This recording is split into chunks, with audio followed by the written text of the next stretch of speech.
Isang mapagpalang araw po mga kalingap, ako po ang inyong lingkod Romjano TV. Patuloy po natin suportahan Kuya Val Santos, Matubang Kalingap, Rob Jack Tapia, Matubang Ate Edna Vlogs, Kalingap Edo at ang buong team Kalingap. Suportahan po natin ang kanilang ginagawang paglingap sa ating mga kababayan. Shoutout din po sa aking mga kagrupo sa Karepas, suportahan din po natin sila. Grabe, nakakakilig naman talaga ang mga tagpo sa part 21 ng EDC mga kalingap, at ito rin ang kanilang 4th month series, Kalingap Edo umami na kay Veancy. Pambihira, pero parang hindi narinig ni Veancy mga kalingap, at siguradong uulitin ni Kalingap Edo yan kapag silang dalawa na lang off-cam. Magugulat na lang tayo ay sila na pala mga kalingap. Nakakakilig talaga, pambihira. Tara mga kalingap, panoorin po natin ang video na ito at huwag po kalimutan na mag-like sa ating mga video.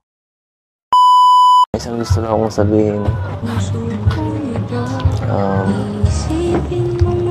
Utang ka ba? Kasi alam mo na, paras lang naman tayo eh. Ako, kinakabahan din ako. Saka pala,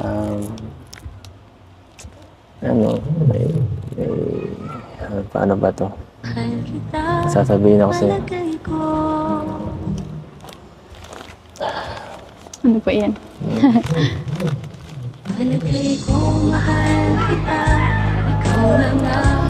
Nahihirapan ako sabihin. Dadalawang isip mo. Gusto kita. Ano po? Ano po yan? Wala. Wala akong bitin.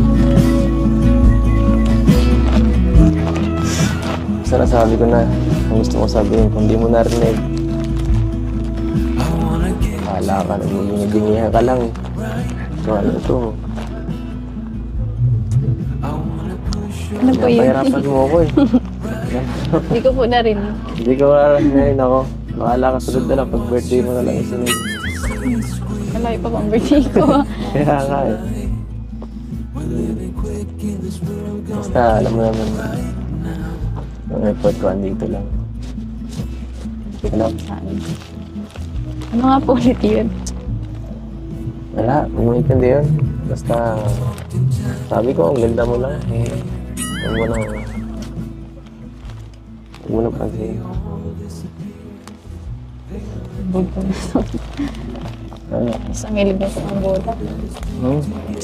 Wala na naman eh. Diba?